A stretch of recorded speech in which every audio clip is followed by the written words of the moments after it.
All right, and we are live. I think I got a few more Jose Abreu plunked in the head clips to add to that intro. They are really going after my boy. I don't know why. He's a gentle giant. But anyways, welcome everybody to Plunked. This is the Chicago Sportcast where we celebrate two teams in one city. Myself is the one known as Emilio Bucks. Joining me as usual is Kristen Petit Hello, everyone. How's and everyone? sorry, we're doing good. Kristen, how are you? All right. And joining us this week is Mr. Tim Gronholm. Coach Tim, have you wiped away Hello, the both of you. How y'all tears? doing? We're Yeah. doing good, Tim. We're doing good. Well, let's just get into it. Very wild, emotional, exciting, wonderful, and terrible.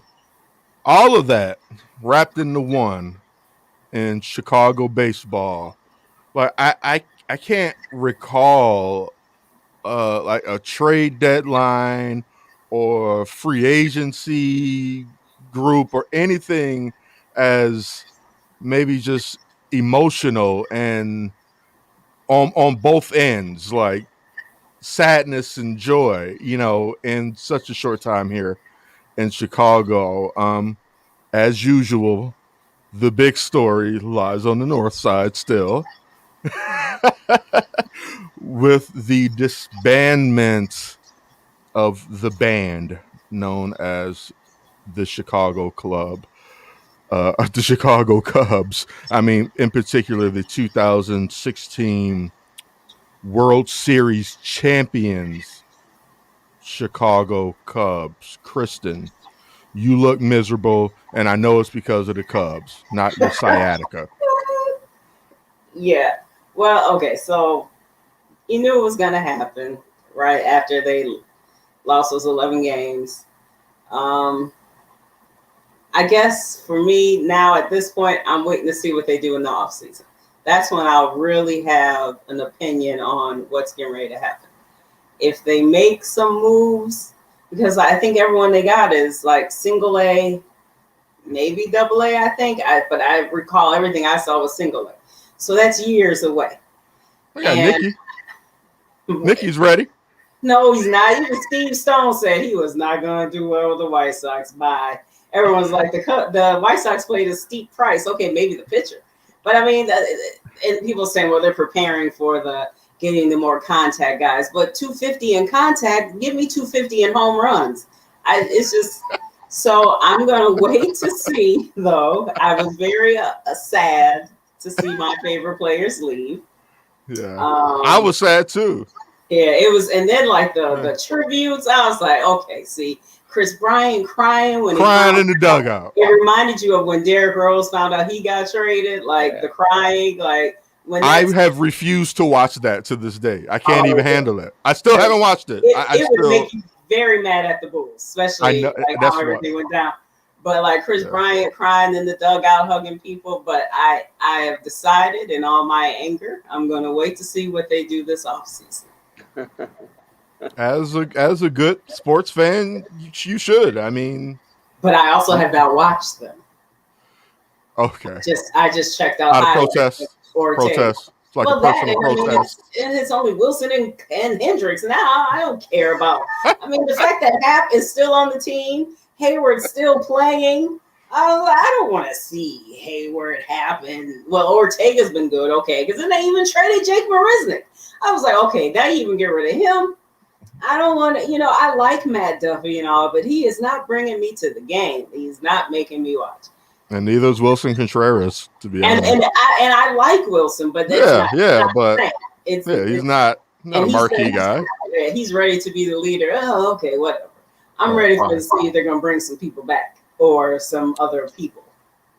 Now that's a good point, and so I'll lead this into you, Tim.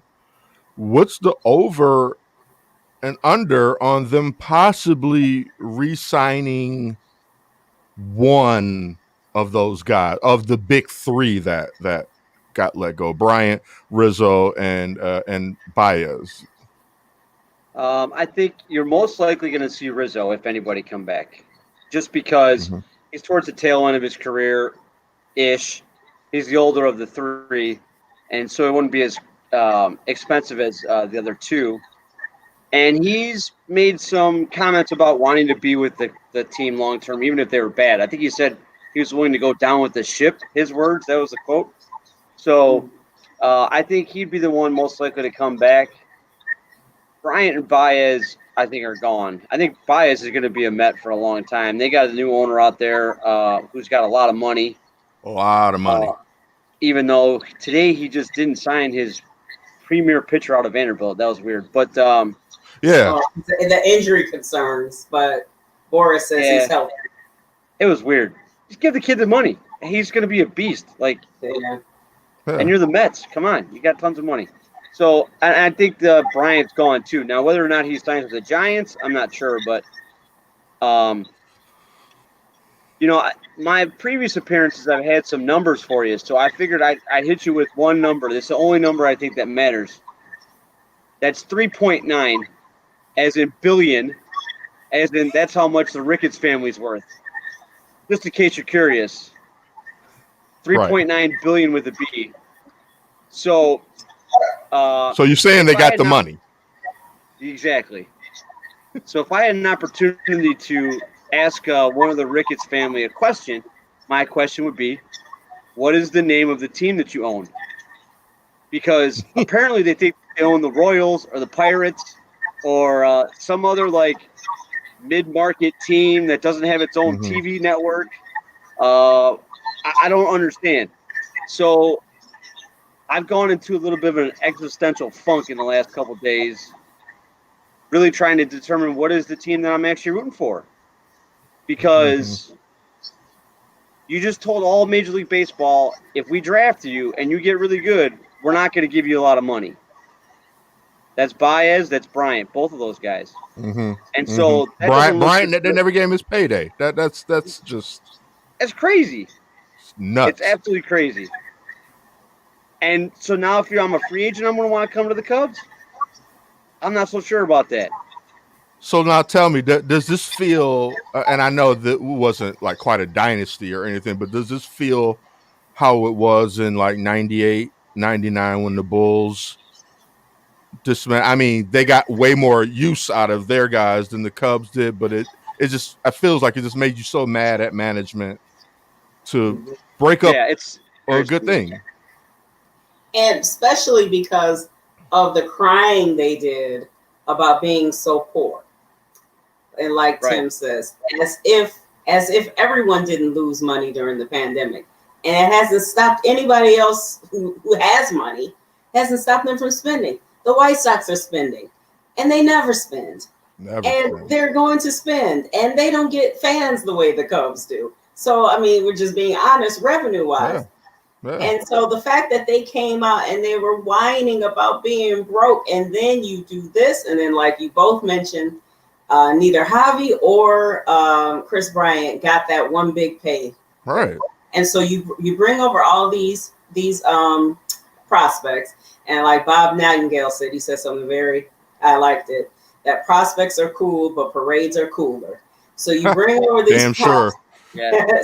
Yeah. You bring these prospects that are a few years away, but now we're only going to get to watch them prosper for a few years. Is that's what? So we're always going to keep Yeah. going.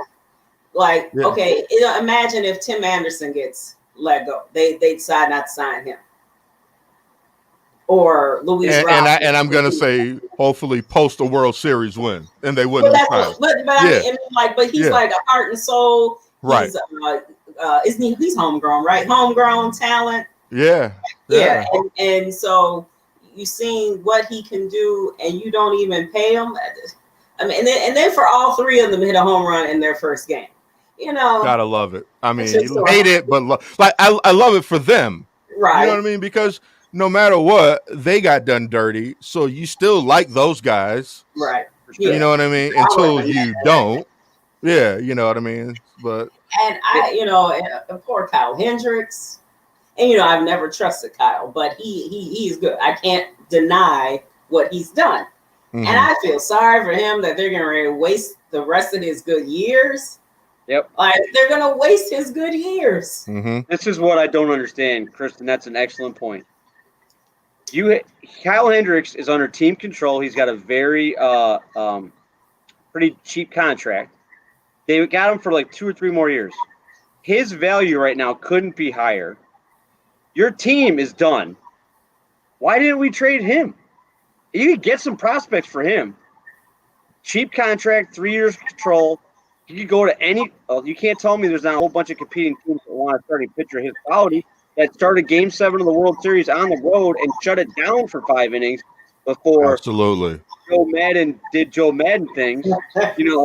Oh, come on. Let's quit picking on Joe. Just saying.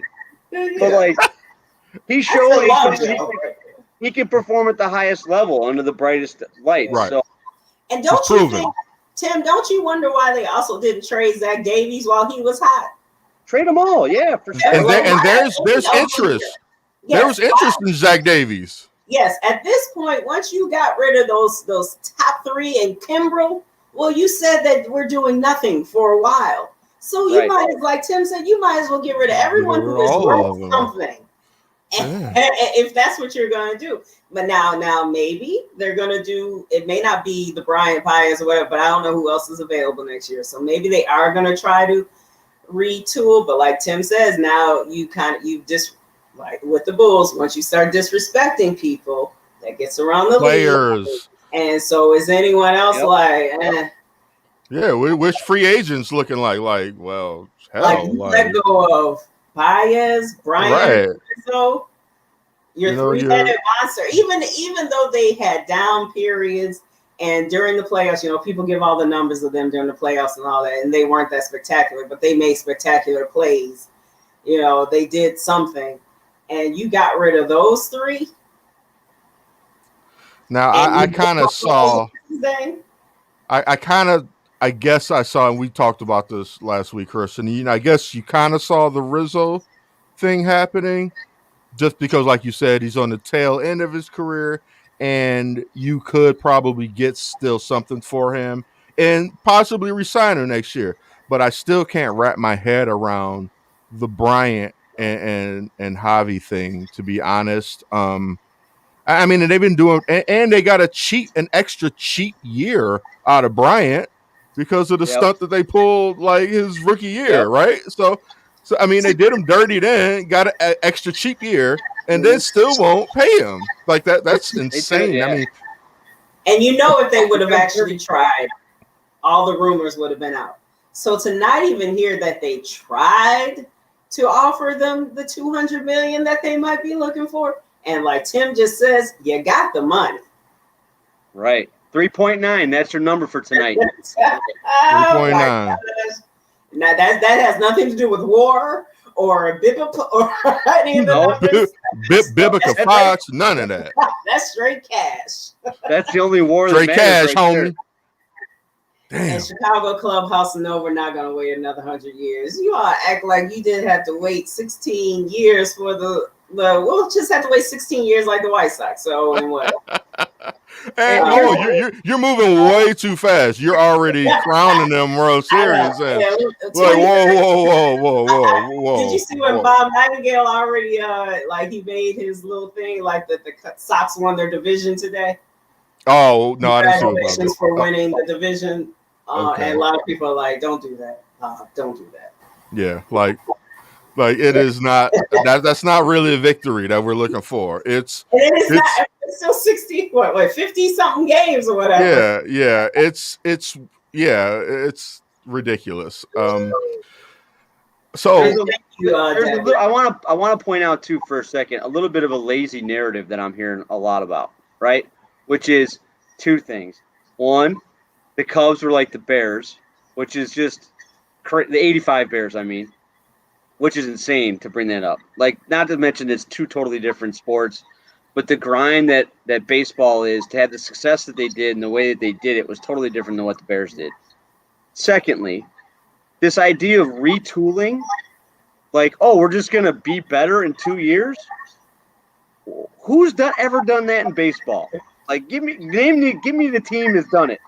The only thing I can think of in the history of baseball is the Marlins, and they went 6 years between '97 and 2003, aka the Alex Right. Gonzalez game, Right. from All going right. to the World Let's Series. blame Gonzalez. That's That's right. that's whose fault it It really really is. was. He booted that ground It's ball. really all his fault. Never forget. Yeah. Leave That that was the poor guy game. that looks too much like me with some headphones on alone. It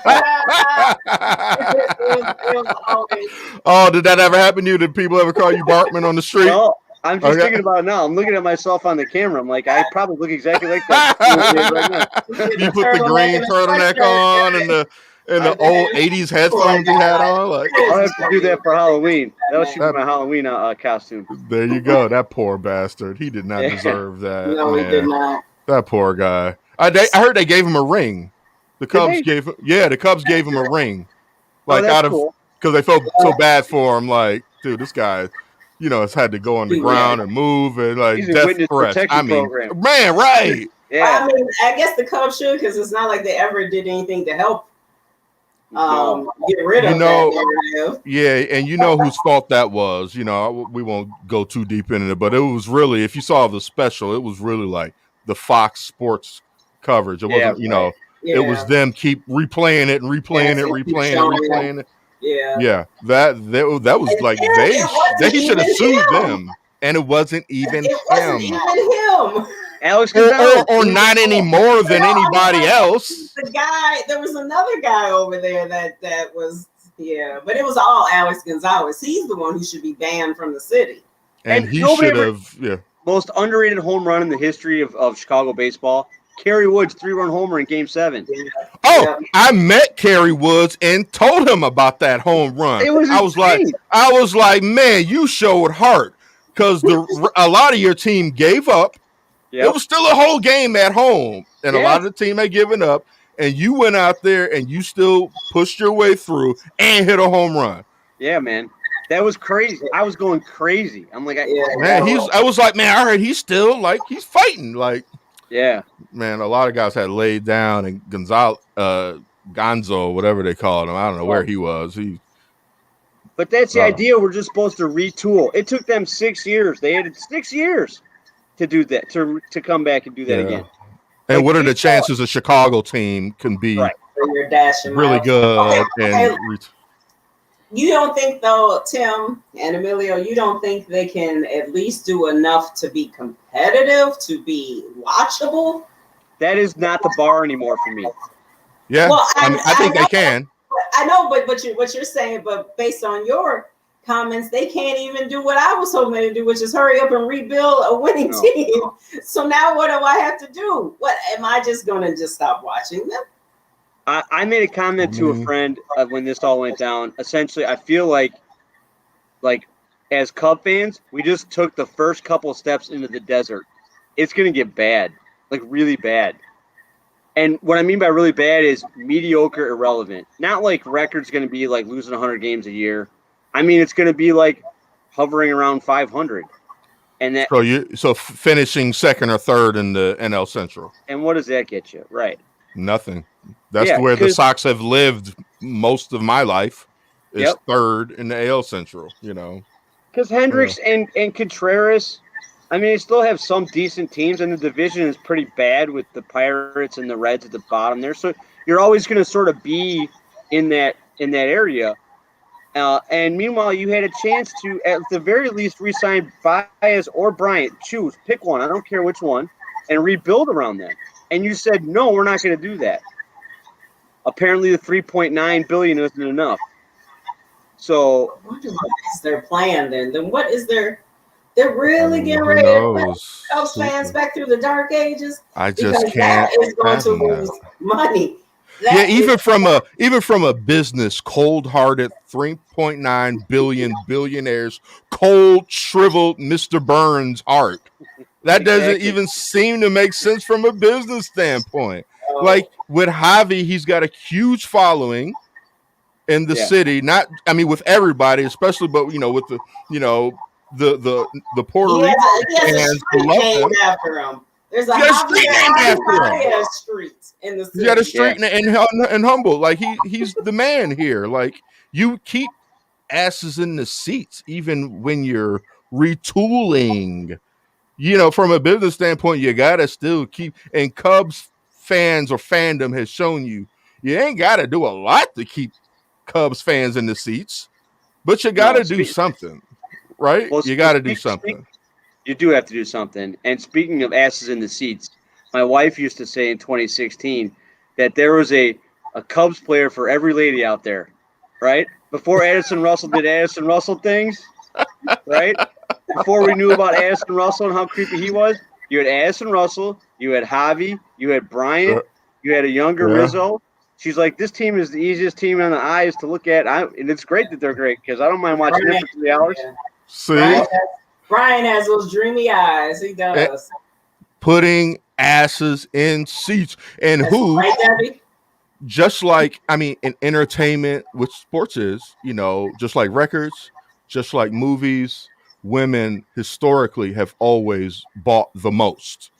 And I'm not saying that's necessary about sports, but to be able to get the female dollar and attention because of who you have on your team, they become more marketable. Like really, way more marketable. Yeah, like sure. Kyle Hendricks is fine and all, but who's really paying? Who's a marketing campaign around? The professor. Hey, I'm the professor. The professor. I mean, hey, some ladies they may go for that. But I mean, but that's not going to work while you're losing. I know you're right. I mean, see, Deb said Javi's cute. Yeah, he see? is. So like, you can have the Javi, that swagger, that whole thing. I mean, and Wilson's a cute guy too, but he's he also has anger management issues. So there's ladies who like that. I know, yeah, some do, but it's I don't think Wilson can carry a bad team. And like to your point, Emilio, we always talk about this. When the Cubs used to be bad, you still always had a reason to watch them. Mm-hmm. Whether it was Harry, Ryan, Sosa, Dawson, and they were bad during those years, but there was something there to watch. And if we're getting ready to go through what Tim is predicting, there's nothing like that I want to watch. Through the desert on a horse with no plane. Yep. Get your water bottles. You got a long walk in front of you. Oh man, that I don't know, but hey, Kristen, all over again. Kristen, you're one who always tries to keep a little shred of hope, and you said, yeah, I'm just still gonna wait to see what they do during the off season. Maybe they'll pull a trick out of a bag, but never trust a billionaire. No. I remember when Orange Julius got elected in 2016. I remember saying to somebody, I'm like, Orange Julius. The band. Give me a second too. That's a good one. I gotta remember that one. So, and I said the day after the election, I was like, maybe he's gonna pull a fast one and he's gonna get in office and be good. That's what I thought too. Maybe he just did that to get the vote. That's what I was like. Okay, he's down with Russell Simmons. Well, and then like what Tim said about Addison, down with Russell Simmons. I guess they like the same type of stuff, according to some people. It's a lot of hit and run. Yes. Oh, I'm sorry. Domestic violence is not a fucking joke. I'm sorry. But I was having a conversation. I mean, violence against me isn't okay either. I know, but okay. All right. Okay, so Tim, you really just hurt my heart again. And I'm a Cubs fan, through and through, true blue, whatever. Blue and through. So I true and blue. Will torture myself, but you got to give me some sort of hope for next year. I can't just watch. I think the hope. Watch Hayward in half again. The hope is unfortunately, you got to get used to seeing Hayward in half for a while, but I think the hope is as if you aren't already used to. Yeah, right. What happened to your guy? Who is Nico? Nico Horner, right? We're gonna I be a heard. lot of Nico. Here's the thing to look forward to. In about March, you're gonna have a very huge second base competition between Nick Madrigal and Nico Horner. Isn't that exciting? Now isn't Nico going to short? Probably. Yeah. Oh, The So most it's boring up the middle combination of all yes. time. Thank Nico you, Tim. Horner and Nick Madrigal. Like, oh yay. That's what my father and I said. We were like, who wants to see that up the middle combination? Meanwhile, Javi's going to be doing the splits to tag out some guy in Shea State or whatever they call it. Indoor. City Field. Yeah, City Field. You know, not even looking at somebody and still tagging them out. He's gonna be sliding in the third, like looking back, peace sign. Javi's gonna be Javi. You know, I mean, wherever you put him. And then Bodie's the third baseman. Wisdom's the first baseman. That sounds all very bland. Yeah. A very white infield. Well, I wasn't gonna say that. Like it's an episode. What it is. We're like, what is this? Like 1943? Like, y'all heard of Jackie Robinson? Nothing. I didn't even think about that until you said it. Oh my God. It's gonna be their motto for next year is gonna be Cubs 2022, Downton Abbey. Catch it while it's hot. Oh my gosh. Oh man, I didn't think about that. Man, when's the last time you seen that? I mean, I can't remember. I didn't even think about that till right now. That's terrible. Because I mean, the Cubs have always had a little. Dunston, Durham, Lee. Yeah. Addison. What was Sean Dunston? I mean, growing up, Dunston, Dawson. I mean, there's always been on the infield. Yeah, you're right. It's never been. No. And it's never been this, and forget about it being this white. It's also never been this boring. Yeah, right. Yeah, it's like, it's not gonna be fun. Oh man. I don't know what to tell you, Kristen. Unless, like I said, unless you can look at Kyle Hendricks and see a badass because he doesn't turn his back on the pitcher, on the hitters, and get excited about that. Yeah, like look at him. And then who's closing next year? Who's closing? Who's closing? It doesn't even matter. Like they'll never get there. Who's gonna be the number? Right? Who you need to shut down? Like what? And people are like, get excited, everyone! Justin Steele, and they're stretching out. Who's closing? Who's gonna pitch the second game of the season? Like I don't know. Once you get past Hendricks, it's up for grabs. Yeah, because I don't know about it. And people like get excited about Adbert. About what? His home runs?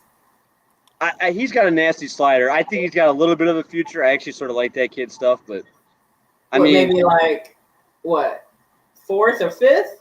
Yeah, right, somewhere in there. 2nd or 3rd, right? No, and this is what I mean. It goes back to like, you know, we sort of have the ebb and flow of a Cubs, sort of like what Emilio was saying with the White Sox too. Like you have all of a sudden you have these seasons where you pop up and you were competitive all out of nowhere. Like, and I feel like that's where this trajectory is heading again. Like you'd have like the 80s, right, for the Cubs when we were coming up. Like 84, big deal. 85, 86, 87, 88, not so much. 89, 89. Dwight Smith, right? Cool stuff. Jerome Walton. And then all of a sudden, the boys of Zimmer. Like, I love that team. Then all of a sudden, like nothing till like 98. Till Sammy Sosa. To the home run chase. Yeah. Right. You pop up these little years here and there, but it's more of an outlier than the norm. And this last squad with Javi and Rizzo and Bryant really changed the narrative there. It changed the expectations around what it meant for the Cubs to win. And that's what I want to hold them accountable to. Yeah. Like, it's not good enough to just be fighting for a wild card every year if that's your goal. Like, you had a chance to be competitive for decades, plural, and chose 5 years instead, 6 maybe. That's sad. For 2015, that's when everything turned around when Joe Madden came. Yep. Kyle Schwarber hitting the ball on the top scoreboard. and then they surprised everyone with that playoff run, and then they fell back to earth against the Mets. But then 2016, What was the year? and They then were ready. they won 3 divisions during that time, right?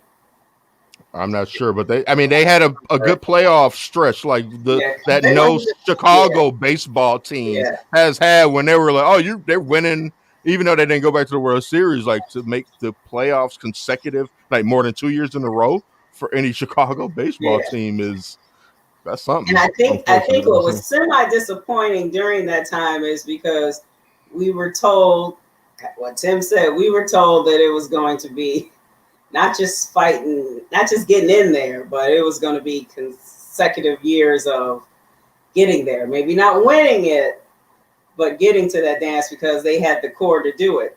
But as we have discussed before, I don't think anyone was thinking ahead when they won. There were parts of that core already that maybe you could have gotten a little something for. yeah. I think Well, they never really narrowed down the true core, like who's the in a true core, you're really only looking at like 4 or 5 guys that you're Yeah, like talking about going, you know what I mean? Like, so, these 3 guys, Rizzo, Bryant, and Javi, like those were the guys that were untouchable. yeah, Everybody else was not, but yeah, they but did not move they tried to make the them core others so guys. They tried to also make Kyle they Schwarber a were core a guy. poor guy. They didn't Yeah. even have a place for him to play. He's not a everyday left fielder like that. And Yeah. I mean, the, Lynn Casper told us that Addison Russell was going to win the MVP. He had MVP oh, potential. So I, maybe you in the know, California Penal League. how with Rick Vaughn yes. So, is in there um, with the wild thing. so what do you predict that they're going to do this offseason, Tim? Um, Stuff's going to move for a minute. I would think you're gonna see more guys get traded. I hope as you trade Kyle Hendricks. My concern is, like we talked about a little bit about the '98 Bulls, and that's obviously with the Last Dance and all sorts of it's very well documented stuff now. That essentially Jerry Krause's ego destroyed the best team in the history of professional sports. Right? Correct. I'm concerned Jed Hoyer's ego is doing the same, not to the level that the Cubs are close to the Bulls. But right. It's always Theo's team. Theo's going to get all the credit for winning that world championship, as he rightfully should. And so Jed Hoyer looked at it and said, oh, well, I'm the guy now, So let's get rid of these guys. And I can do this. I did it before. We did it in Boston. We did it in Chicago. I can do it. But I'll show everybody I can do it on my own. I'm concerned that it's his ego getting in the way. And he's doing too much. And the next thing you know, Kyle Hendricks is going to be gone. And he's going to be a full rebuild, like 100 lost seasons. That's my concern that they go for in the offseason. Because I don't see a singular player. Like, let's go. If you go through all the best players in baseball, Mookie Betts, long-term deal. Mike Trout, long-term deal. Bryce Harper, long-term deal. Lindor, who's out there that they can actually get? Baez, Bryant. The guys they let go. There's nobody to get, really. They can get them all, Kimbrel. They can get them all back. Yeah, they could. I don't think it's going to happen. They may not even want to come back now. That has to be your hope, though. Your hope has to be they're coming back. And I would be shocked if anyone but Rizzo came back. And I would be sort of shocked if Rizzo came back, too.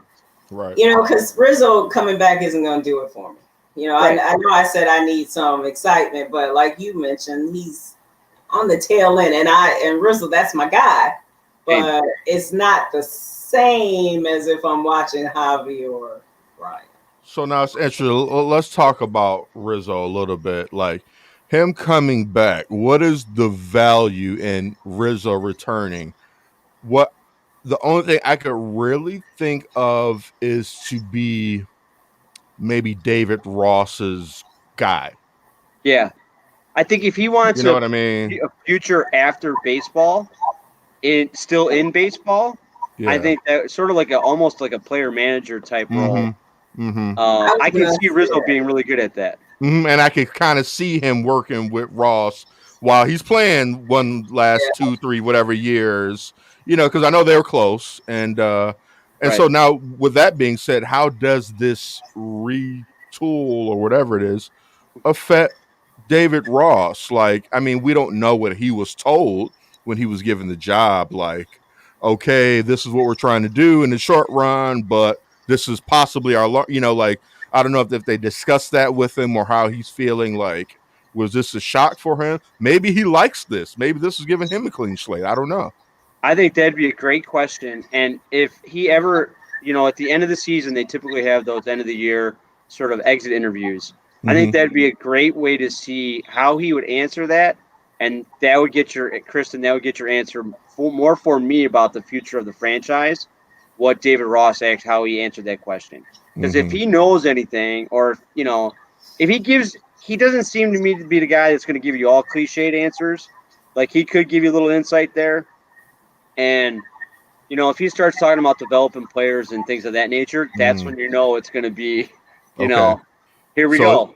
yeah, I, and you know, so yeah. And I so can't basically, even I'm sorry. So no. basically, he's saying I'm gonna be the guy to develop guys, and when they get good, I'll be fired. Right. Basically, he'll be Ricky Renteria. Yeah. So, but I can't even see really, honestly, him coming back to have to work that hard to win. Remember the rumors were that one of the reasons why he got here is because he was going to, yes, I'll do whatever you say, when there Right. were some conflicts with the other group. Just Uh, like Robin Ventura was yeah, supposed to it's be. right. Yeah. Yeah, and it may not be true, but I you're right, Tim. If he says that, then I'm just gonna turn off my TV as soon as I hear him say it, because I know what I'll be watching next year. But I do you even think, based off of what you have seen, do you even think he's the right coach for that type of team? I don't know. I can't. At this point, he's almost impossible to evaluate as a manager Right. because with all this entire talk, I mean, we talked about these trades in, what was it, March or April happening? Like, whenever the season started, I think we Yeah. talked about the Yeah. possibility of Yeah. this. So, like, this has been hanging over this team the whole year. So, like, and you can't tell me that hasn't messed with the way that the team is played. Yeah, he said that. So it's hard to evaluate his ability to manage. It's like it's like trying to evaluate a quarterback if their offensive line is hurt. Like, how are you going to really make a good decision on a guy if he's getting sacked every time he tries to pass? Oh, okay. I didn't know we switched the topic to Bears, but okay, continue. But Well, that's where I'm at. No. it will be interesting to see if he can coach. I mean, a developing and a bad team. Yeah, well, we're going to find out. So now, we've talked a lot about the story, always on the north side. But we have another guest, Mr. Sean Sierra, who's about to join us. And we're going to talk about what is going on the other side of town, because we're all smiles over here. Hey, how you doing, Sean? What's going on, peoples? How we doing? How's it going? Oh, excellent. What's going on, girl? How you been? Hi, how are you? Man, it's been a long time. You should have Yes, left me. Man, so if you guys don't know, man, we met. Wow, was that 14? 13? No, 14 or 15 is when we first met. Oh, yeah? When I was in Illinois Center for Broadcasting was the name at the time.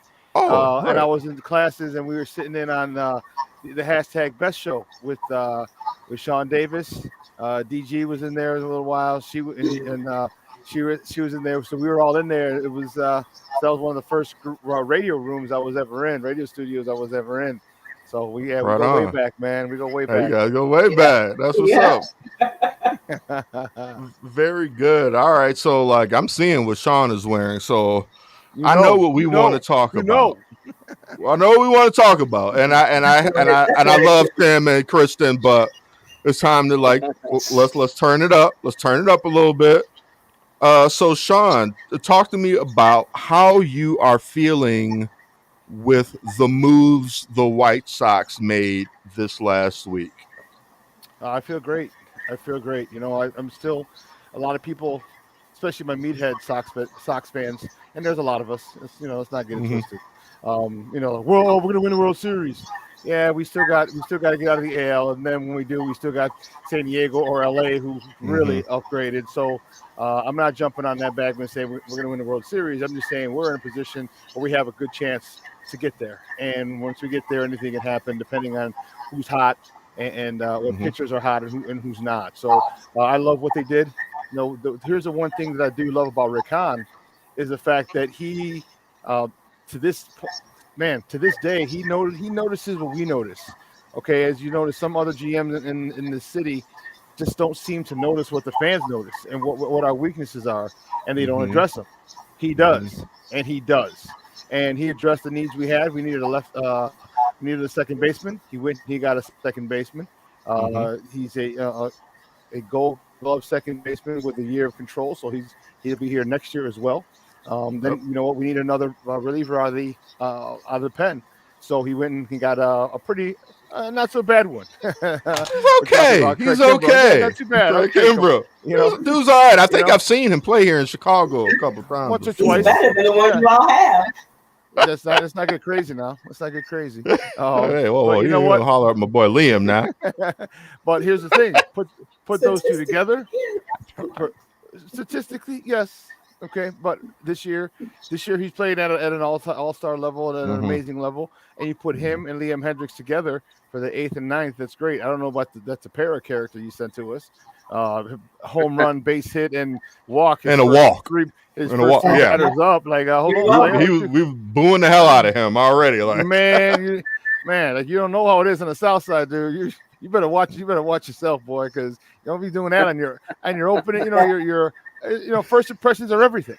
And yeah, you came out not with a very very poor first impression, but all yeah. but all kidding aside, like I mean I know he's a good reliever, and it's just another arm in that bullpen. I mean, we literally can go a starter only has to go 5 innings if necessary, maybe six. So you got him, you have Kopech, not to mention the 8 and 9. That's five, that's 6 and 7. Then you got 8 and 9. You have Kimbrough and Hendricks, Kimbrough, Hmm. whichever one you he wants to Which are use for that wherever you day. want to take it. So I'm really happy with it. We get Eloy back. Well, we got Eloy back, and then now he's back hurt, so he should be back later this week. Lubob's coming back. So those are two of the bigger additions at the trade deadline. Are actually right after the trade deadline. Hmm. That's really gonna help us. So I'm happy with the moves Hmm. that Rick Hahn made.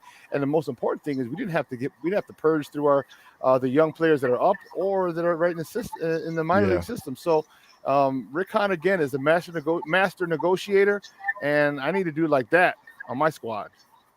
I mean, he also wasn't Han pulled off the deal for with Quintana for Eloy and Dylan Cease. Like Yes, Too I soon. cannot Too stop soon. mentioning that. I cannot stop mentioning that. I'm sorry. I'm sorry. Too soon. But okay, but talking about the pitching, I'm a firm believer that in the playoffs, pitching matters more than hitting. oh yeah, Not that you don't need to hit, but like you know how those playoff games the scores tend to be much tighter, things like that, and just like even just the atmosphere while you're sitting watching every single pitch is like you know what I mean? It could be he could throw high and away, and you're like, oh my god, like that.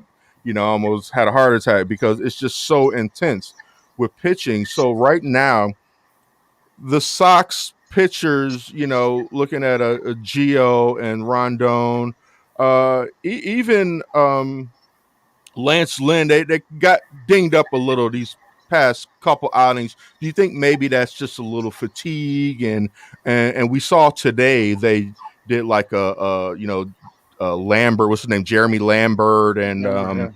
Yeah, yeah, they did like 3 innings for him and three for Ruiz. Uh, Ray. yeah, yeah. So, like, do you think that was? Do you think that they need some rest, or is there something we should be concerned about with our pitching? No, it's just today was probably a bullpen day, and here's the thing that Sox fans we got to chill out. You have to learn what the good stuff that happened that with the Cubs and the bad stuff that happened with the Cubs and their fans. Like let's not hang on every single pitch. We have an 8 or 9 game lead after today. We have a 9 game lead in the AL Central. Okay, so all the moves that Tony makes aren't dire. Okay, and you have to Mm-hmm. remember, and this is coming from a coach, as I've been a coach for a long time. Like when you have that lead, you can mess around a little bit. You can Mm-hmm. see what you got. So if Mm-hmm. you're some Sox fans that keep when I was one of them. The meathead in me kept coming out like, why the hell we keep throwing Bummer out there? This he's a joke, he's a bum, no pun intended. And but you know what? All you do, what he's doing is Tony's making sure that this guy doesn't catch fire. Because if you would really hate to not use this guy because he had one bad outing when he can really help you. A left-handed arm, a power arm from the Mm-hmm. bullpen is what you need. Same thing with Cody Hoyer before they traded him. Okay, so Mm-hmm. Tony, he has the luxury of saying, okay, I know you stunk it up last time, but I'm gonna give you another shot. I'm gonna give you another Mm-hmm. shot. I'm gonna give you another shot. We got an 8 game, 9 game, 7 game, 6 game, whatever the lead was at the time. We got games to give away because no one Mm-hmm. gives a shit if you win 125 games. Did you win the ship or not? Did That's the you bottom exactly? line. Did That's you the at bottom least get line. to the World Series? So Yeah. Mhm. So that's it. Tony's playing around. He understands that that's not the most important thing is your record. Just be at top of the division. Okay, if you Mm-hmm. can get home field advantage, that's great. Okay, but just win your division. Okay, and he wants to know exactly what he has, who can pitch in those moments, and more importantly, who can't pitch in those moments. Mm-hmm. Yeah, for sure. And speaking of that, I feel like we kind of saw a little bit of that with Kopech the other night. He ran into some trouble, but he let him. It seems like Kopech has earned Tony's trust and respect. That Yep. Tony said, "No, go ahead, man. Like work it out." You know what I mean? Like you said, like okay, we're not trying to lose games, but like we still need to work on some things. And sometimes, like you said, that's a great point, Sean. Is you got to risk a few games when you have such a great lead just to better prepare your team for the postseason. Now, speaking, and I'll go back to it about what do you have?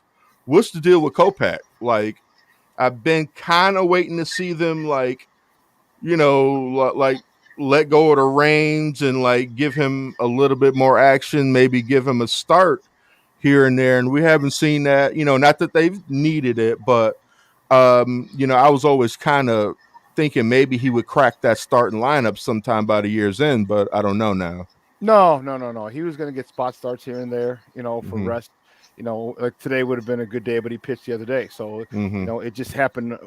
He pitched 2 days ago. So it just didn't work out. Or was it yesterday he pitched? Regardless. But he's a guy that even if he does start, it's still a bullpen day. So he's only going to get about 3 innings. And Mm-hmm. then you're going to mix and match all the way to the end. So he's been told, you're a bullpen guy. You're going to get spot Okay. starts here and there and you got to deal with it. I think he's cool with it, and it's good for him because it works. It allows him to one have expectations. That's what you want to do as a coach, as a manager. You want to give everybody a role, and when you Yeah. say here, this is what you're going to do, you're not going to do anything else. Then this is what they can focus on doing. Because if you come in and you tell your players, oh, I want you to do this today. Oh, then tomorrow I want you to do that. But then next day I Mm-hmm. want you to do this. But then I want you to do that. Then it's kind of a mind blow, and you don't want to do that to players. What you do is Right. you give them defined roles and say, hey, Makes you're coming sense. out in the you're going to pitch 1 or 2 innings. When we bring you out, you're going to get some spot starts here and there. But this is what your role is going to be. Power arm. In the middle of the game. And so now he knows this is all he's got. He's got 2 innings. Whenever he shows up, max, unless he starts, then it's most likely 3. Give Mm-hmm. them expectations. Let them know what they're doing, so they can mentally prepare for that particular role, whether it's starting or whether it's Mm-hmm. the coming in relief. Let him know what he's Okay. doing so he can be ready.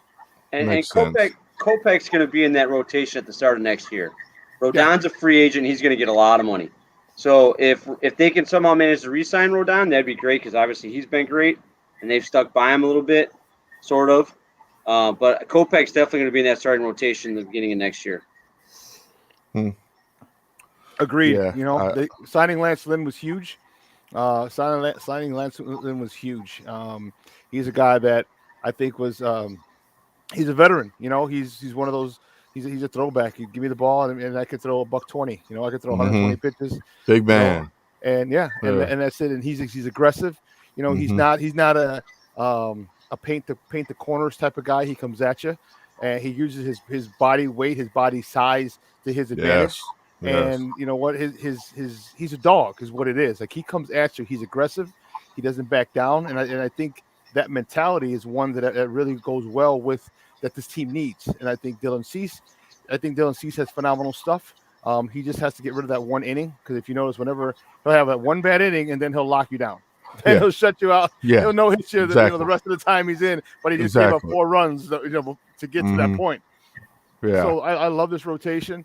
And you're right, Tim, that the Kopech will be in it in next season. And you're right, if we can sign Rodon, you think of Giolito when his game is on. You think of Rodon. You think of Kopech. You think of Lance Lynn, Dylan Cease. That is another nice, very, very, very, very nice starting 5, starting a rotation in throughout baseball. White Sox are leading the Major League Baseball in strikeouts per 9 innings right now, which 10.25 strikeouts per every 9 innings. Like you said, Sean, before that, and Emilio, pitching and defense is going to get you there, and they're going to have a shot. I mean, I like their chances in any 7-game series against any team right now just because of that pitching. Because even if someone has a bad day, the next guy you throw out in the next game is excellent. You're throwing dogs out there every day. You don't have to wait. If he has a bad game, you can get him out quick, and you got arms to come in to stop the bleeding. Mm-hmm. We just have to make sure we can hit, which I'm not too concerned about right now. Yeah, I mean the bats are a little broken, but I'm not worried at all about that. Now at one point I was kind of concerned with the catching position, but I like this guy Zevi. What can we do to get him? I mean, he hit 3 home runs and 3 home runs and a single to other. I was gonna say what can we do to get him hitting, but I'm like, well, he can't do much more than that. Can't do much more than that. Career day. I'm calling him Kojak. Like he reminds me of Telly Savalas. I see that name on Telly Savalas. Kojak. Absolutely. Like Telly Savalas. Sorry, going back to the hip hop days. But you know what? Sebi's a guy who's been waiting, man. He's been in the system for a while, and he just couldn't get in. You know, you had James McCann last 2 seasons. And then you had Zach Collins. You have you signed Grandal. So you signed him. So there was really no room for him. And then when he came up, like his pitching, and you didn't really know how well he could call a game. That wasn't one of his strengths. And that's okay if he's going to be hitting home runs. So right. And here's the thing that's really, really phenomenal is that if we do need something, look at all the guys that we've had to bring up early, and all of them have performed. You know this, and I hate to say it because I'm, you know, the meathead in me is a Cub hater, but the professional me likes to keep it, professional. But back in 15 and 16, every guy you brought up hit. They were successful. You name it. We're talking from Soler to Baez to Bryant to Rizzo to Addison Russell to all these guys that you brought. Not one of them stunk. Not one of them was unsuccessful. And I was like, that's crazy, man. How the hell are you going to bring up 6 or 7 guys and every single one of them is successful? You get just the law of averages says that everyone can't be, right? But you guys did. And now that's starting to happen over here on the south side, which is really, really crazy because all the guys that we had to bring up, like our guys were like, I know there were some more highly touted prospects, but some weren't. Okay. And they're forced due to injury, and they still came in and they performed. And to me, that is awesome because now we got guys. If we needed something, like really, really needed at the deadline, we could have offered a Vaughn, which I didn't want. We could have offered a Gavin. We could have offered a Lamb. We could have offered all these young guys who had baseball experience, a Burger, who actually have experience in the show, not just minor league system, and saying, "Oh, what does he got? We'll see." And they're major league ready. Yes, they are. So it worked out well for us. And when these guys come back, this is like I said on my show on Sean and Maya, these are first world problems that Sox fans are not used to. We're not used to having a log jam in the outfield. We're not used to having guys who can play multiple positions. We have to sit down because the All-Stars are back or the studs are back. We're not used to that. It's a really cool feeling. And I think how to get at bats for a guy who's hot. But go ahead, Tim. Yeah, that's a really great point, and I think it's gonna go a long way to the Sox success this season.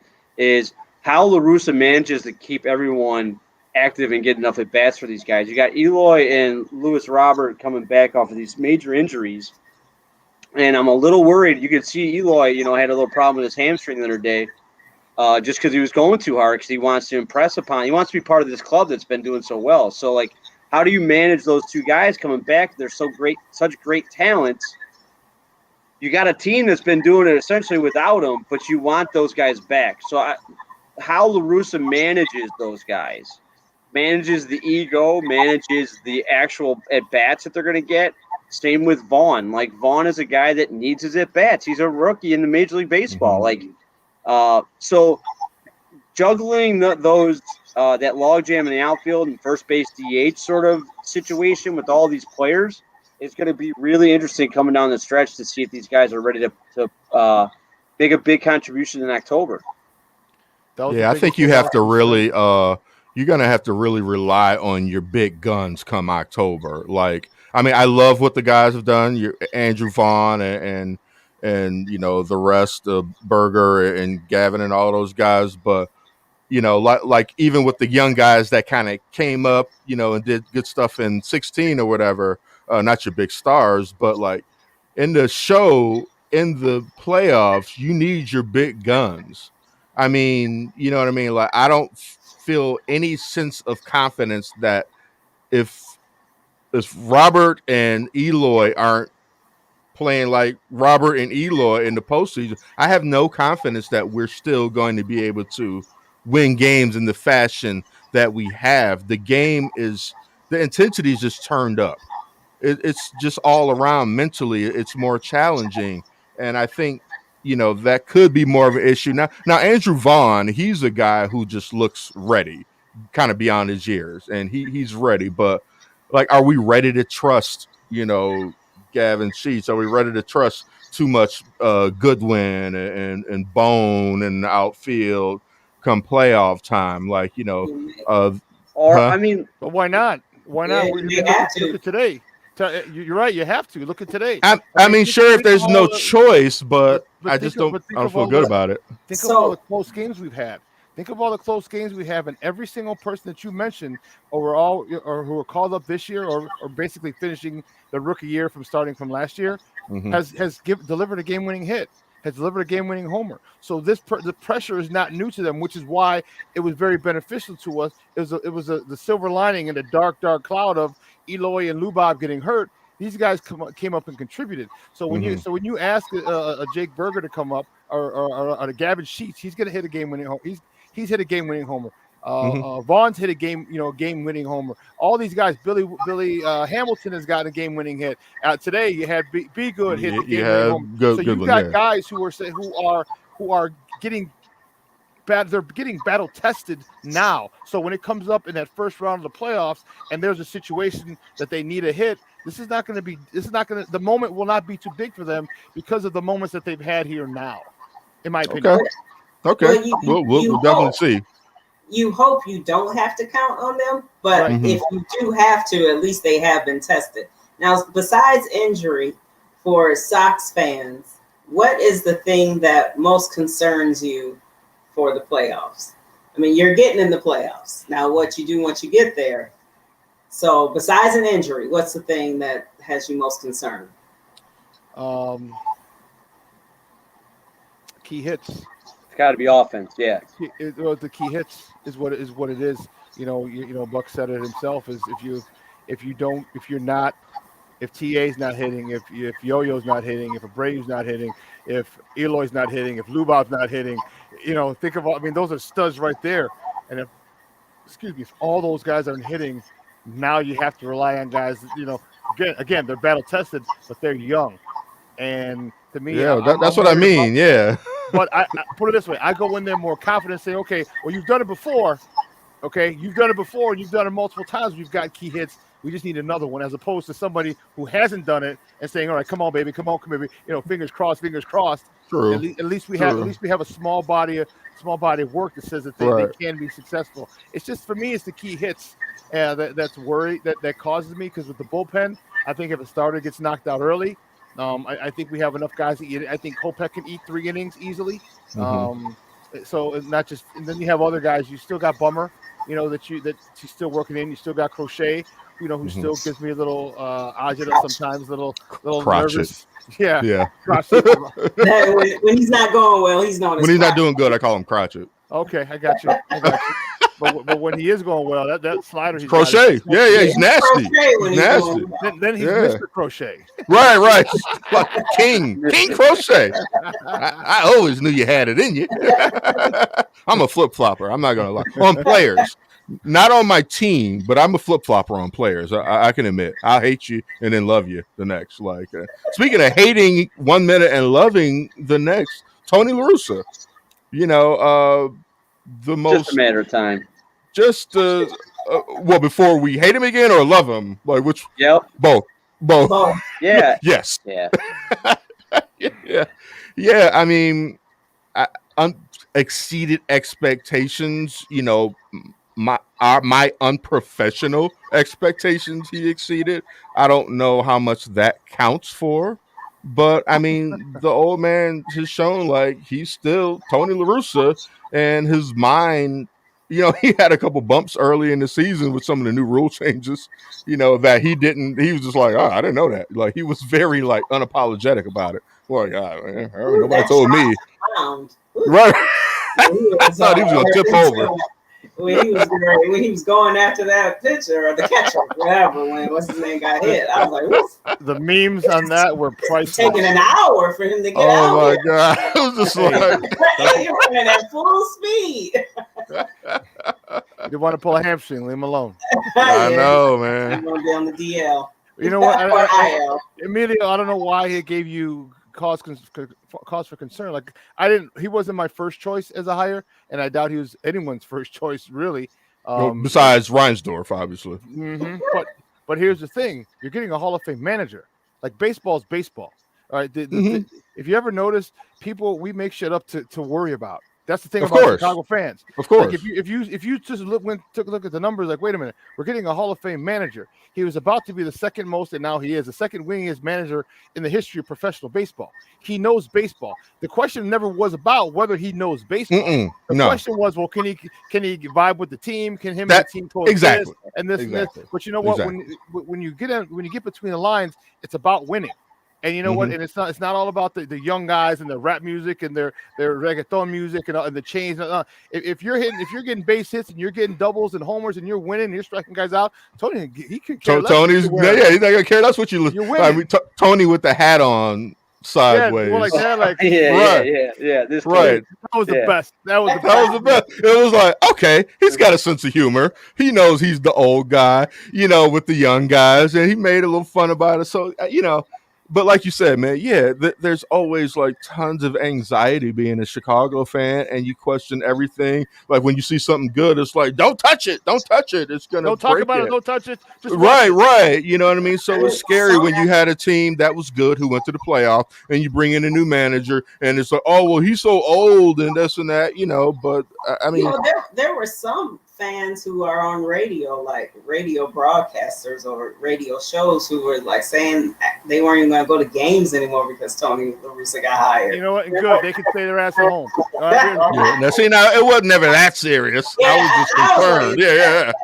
Because they just couldn't believe that they. Yeah, some of the guys on the score were brutal. Yeah, it was brutal. Like I'm like, isn't that bad? Damn. Like I mean, it was before he even had the season had started. I'm like, well, I mean, he is the skipper, so at this point, there's no point dogging him. It's just like, let's hope that he keeps this good thing going, and he certainly has. And he's got a tough job coming up too. I'm telling you that right now. Expectations are sky high now with the moves they made at the trade deadline, and you got Eloy and Robert coming back, and that's what I'm saying. Managing the ego of those guys are. I think Robert turns 24 on Tuesday, and Eloy is 24. These guys, like, they want to get out there and perform. They're in the prime of their life. They want to perform for this winning ball club, and you got a 9-game lead in first place. They had major injuries, pectoral muscle and a hip. Like, that's not something – that's a whole calendar year deal. Like, you shouldn't expect anything out of these guys.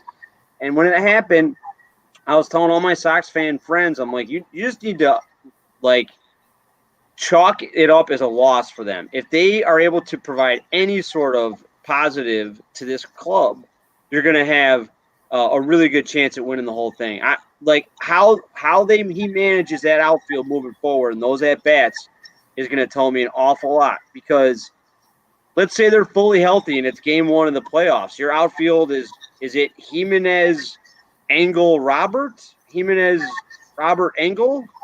I mean, Andrew Vaughn's on the bench now, right? I would assume. No, Rayu at first. Jimenez is going to be the DH. That's what I would expect. You don't want him tripping over a blade of grass and I mean, it's a defensive downgrade at this point. The way Vaughn has taken to the left field position. Unbelievable. You're right, yeah. man. Yeah. It'd be a downgrade defensively putting Eloy back there. I mean, we're in the AO. We got a DH. That's perfect. I'm just thinking at bat wise though. Like he's the best at DH, and he put Vaughn and Jimenez at DH. So they're still getting their at bats. They're still getting their at bats. Because go ahead. Tim, do you think that he should do some like load management with them? My honest opinion is I would give them an extended stay in minor league camp. Eloy came up way too fast for me, and Robert's going to come up here in a heartbeat too. He just went 2 for 3, I think, today. Like he's ready to come back. I think he's coming next week. Mm-hmm. Yeah, I think both of those guys, they need to be. I'm not sure if like load management is it, but someone needs to sit them down and say, relax. Okay, that's different than load management, though. Yeah, like load management is like play one game here, one game there. You're sitting out. Like I just want their mental, like I want their brains right to recognize like you talked about earlier, Sean, we talk a lot about when we talk about baseball, pitchers having roles. That works the same for hitters too, especially in this situation. Those guys need to know their roles, and they shouldn't be. We need you to be a beast going into October for us to win the World Series. Like, I think they can do that potentially. I think they already have it in their head that they plan to beast out. I mean, whether somebody puts that expectation on them or not, I think that is like, no, I'm ready. I'm coming to beast. I mean, and I understand you want to, be able to gauge how much rope you give those guys, but that's how you get Eloy pulling the groin. Yeah, I was about to say you don't want Eloy to keep pulling the groin, right? Yeah. But the thing is, like, this is what got him here, and with Eloy, and one of the things I always ask is like their stretching routine. What is their pregame stretching routine? Because these soft tissue injuries are really bothersome to me. Why they keep happening, and I would just love to see what it is that they do, because those can be avoided very easily depending on contingent on the stretching routine. But you can't ask Eloy, and I disagree with you on that, Tim. Like I want him up here as much as possible. One, we have a 9-game lead, so we have time to let them figure the funk if they're in a funk. I don't want them going down to the minor leagues and knocking the hell out of the ball, which they can. What good is that doing them? Because you come up here, there's a big difference between AAA and the huge and the show. So I want them up here, because if they struggle, I don't want them down there killing it, and bring them up the last 2 weeks, and all of a sudden they start off in a slump. Because now you're stuck. Like, okay, I got Lou Bob and Eloy. They're struggling. Do I expect them to come out of it in the playoffs?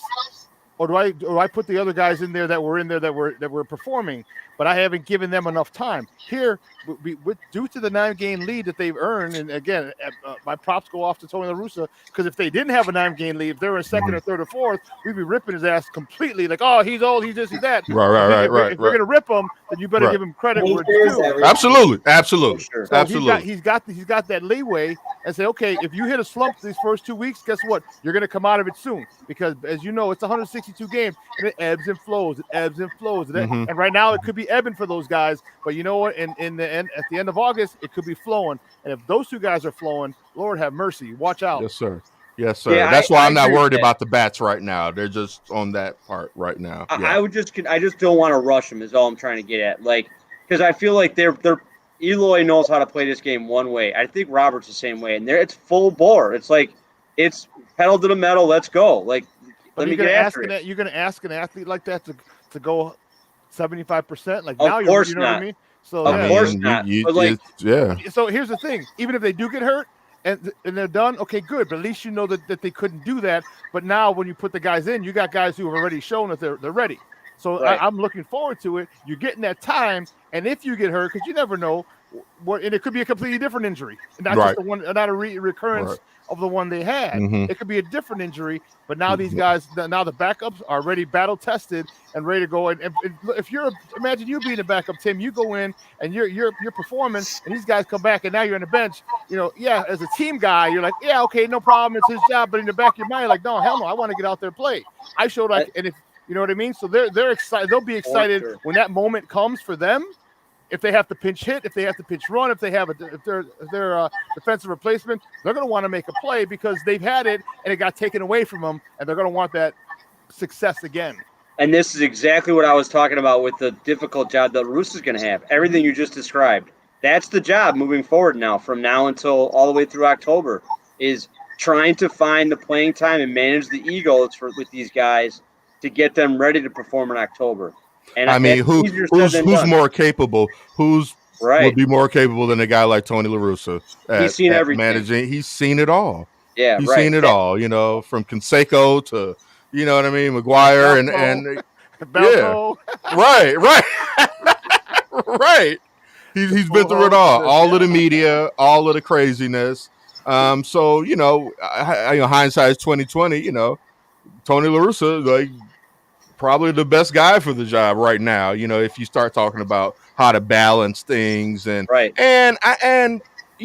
not so quick to say.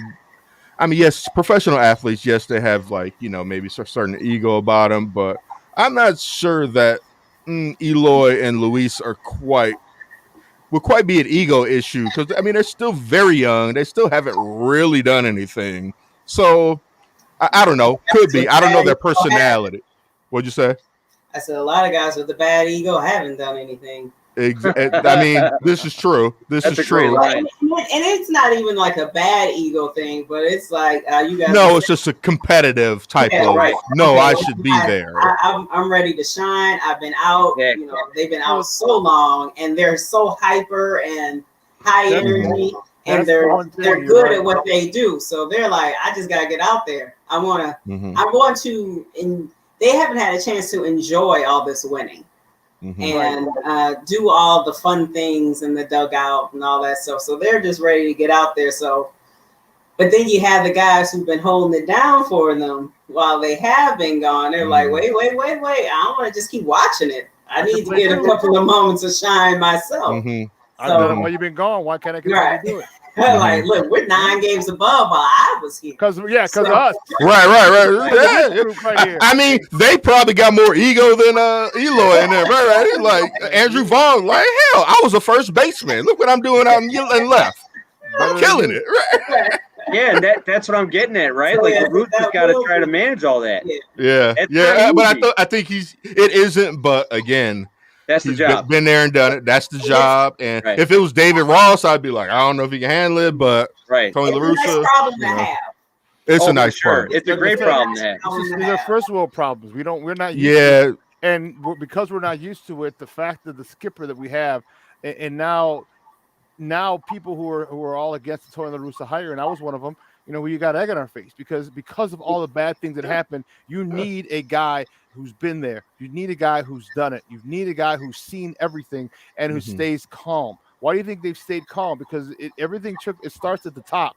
And when he didn't panic because of the injuries to Eloy and Lubob, it trickles down. And then it trickles down to Jose Abreu, it trickles down to Tim Anderson, it trickles down to everybody else. I'm calm. Okay, like, hey, listen, Andrew Vaughn, you're a first round pick for a reason. There's nothing to say that you can't come up and start stroking. So you need to come up and start stroking. Why can't you perform at this level? And now you say, oh well, maybe maybe he's right. Maybe I can. Gavin Sheets. Why can't you be called up and perform immediately? Why not? Just because you don't have to be in A, AA, AAA, and then you can do it now. And all of a sudden, this confidence that's gone into these guys. Man, I don't even know. And I'll tell you who needs a big round of applause, and the tip of the hat is Chris Getz, because he's in charge of that minor league system. And all these guys who've come up have been ready to play. The moment has not been too big for any of them. No.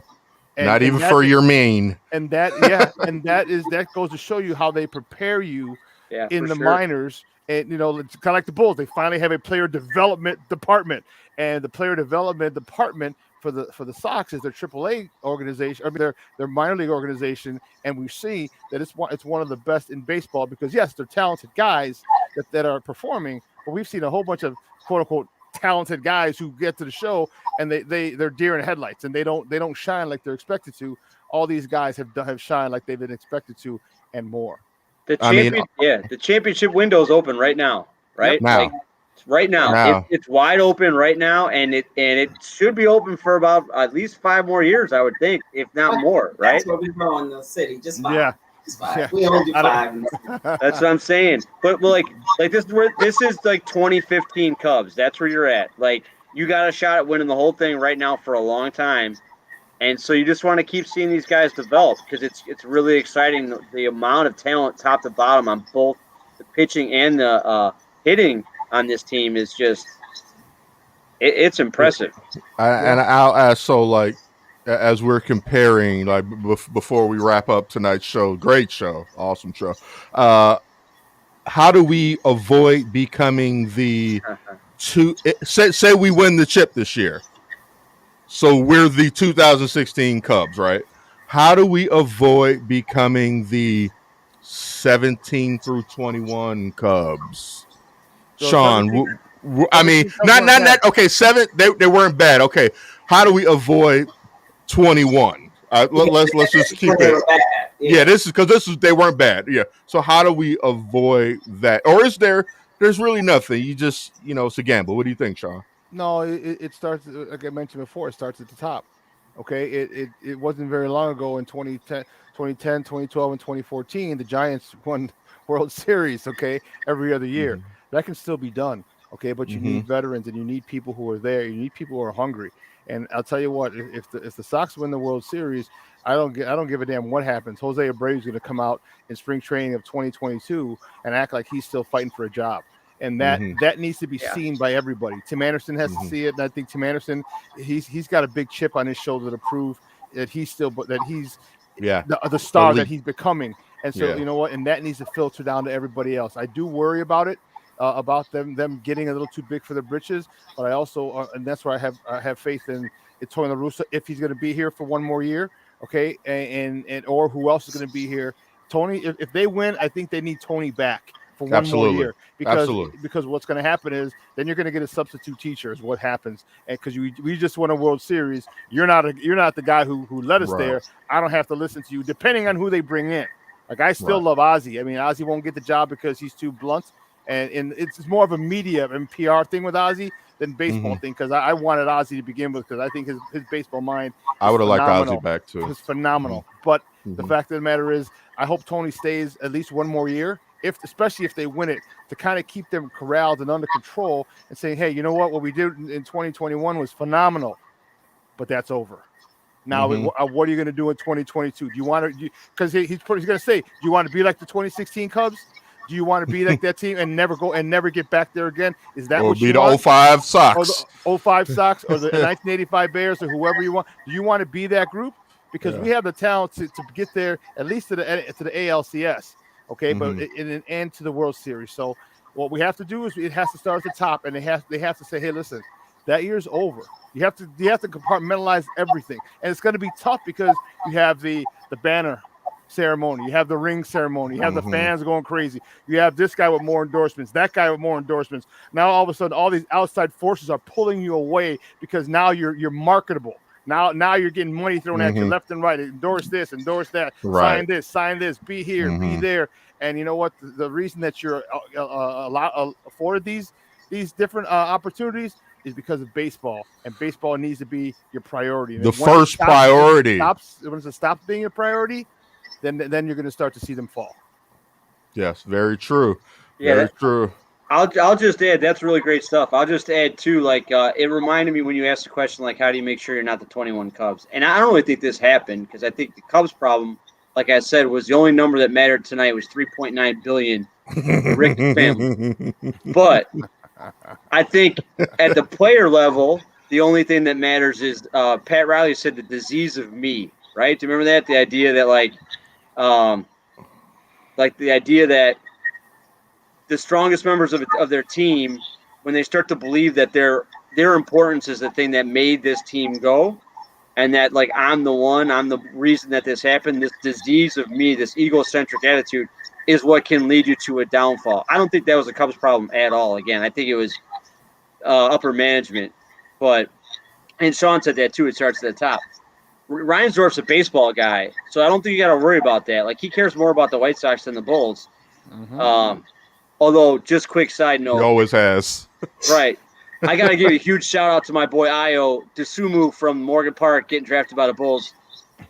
If getting my guy drafted the Bulls, if the cost was dismantling the Cubs, I'm cool with it because now I get to watch Io for another hopeful like There 15 you go. years. 10, 12 Yeah, that's all right. I'd rather have the Cubs together. I'm happy for your boy and all. Yeah, But that's nice and all. I think to avoid they have to be willing to spend money when it's time to re-up some people and make sure that they make sound personnel decisions leading up every year. Like we've talked before, you have to keep thinking forward. Who you've seen all these people that could possibly take people's places. So now you think about, all right, how do we keep replenishing and not just getting people to go in single A ball and all that, but how do you keep replenishing your major league team? And when contracts are up, and it's their first big contract, don't send them on their way instead of re-signing them. So I'm sorry. I didn't mean to cut you off. Oh, go ahead. No, finish. I'm sorry. I didn't mean to cut you off. No, I was just going to go on about I think that can help them avoid any pitfalls. Just thinking before we're thinking with your personnel decisions. And if something's not looking good, don't hold on to it. Yeah, I don't think that's going to happen. And here's why. Because the Eloys, the Lou Bobs, and everybody else, they've seen that they're not needed. They're seeing that the Sox have a 9-game lead without them, and you can't have an attitude. You can't be a diva. You can't be, because you know what? Look what they did without you. So if you come in funky and acting crazy and big they're locked up. All these guys are locked up again. Another tip of the hat to Rick Hahn. These guys are locked up till 20. I think Yo-Yo's the first one, and 2025 is when he comes up. Okay, so these guys are locked up. But Tony La Russa, he's going to say, hey, listen, if you're going to come funky, you're going to do this, you're going to sit next to me because I got guys out here who want to play. I got guys out here who have shown that they can produce. Not like you. We don't know if Eloy and Lou Bob, if they can produce at this level this year. We don't. We just don't because they've been hurt. I got guys who are proven. So you want to get funky, you want to get disrespectful, you want to, act like you're just because you won a Gold Glove, Lou Bob, just because you're a Silver Slugger, Eloy, just because you have those individual awards and you want to act crazy. Well, guess what? I got guys who are hungry. I got guys who are talented, and I got, again, I don't know if I mentioned it, I got guys who are hungry, and these guys who aren't the big names and the big splashes and the multi-million-dollar contracts. These guys are coming to play every single day. And you know what? I think that's one of the best parts about this is that they know that they're not needed, which is perfect because now they had to have a different mindset. They do, and they have to come working every year because their job could be taken away. Because if you're not, it's keep it real. It's about money. And if I get a guy who's almost as good as you, and I have to pay him $12 million way less than you, guess what? You gone. And I'm getting a hell of a lot more prospects to put into my pipeline. So, you better. They need to watch how they come back. Watch the attitude. And I don't think that we have that issue with Abreu as the elder their statesman, leader, kind with of. Yeah, PA7 as well. I think they have good leadership in that locker room. But if somebody wants to go astray, I think Yo-Yo's good. Only one I think would go astray would be right now. It might be Lou Bob, and I still don't think that he's going to go too far astray with the leadership in that locker room. Got you. I mean, Tony just kiss the ring. Show him that he put on some World Series ring, put on a Hall of Fame ring. Which one you want to see? Kiss one of these rings and shut up. Don't ever go against the family, Eloy. Don't ever go against the family. Right, right. Hey guys, it has been great. This has been definitely one of our top shows of the season. Thank you, Coach Tim, for coming on and joining us. Thank you, Sean Sierra, for joining us. You can catch Sean with Sean and Maya Monday through Friday, 9 to 12 on Facebook. Of course, my co-host Kristen Petit. Congratulations to your guy, Tim. Oh, thanks. Congratulations. She meant that too. You could tell. She's like, and your little project that you were working I was on. happy for him when he got drafted, but I'm And congrats to all of Chicago, here where we celebrate two teams with one city. Thank you guys, and everybody. You have a great night. Good talking to y'all. Take care. All right, guys. Thanks, Sean. Bye. Thanks, Tim. Thanks, Thanks for Kristen. having me on. Oh, pleasure. Thank you so much. All right, now.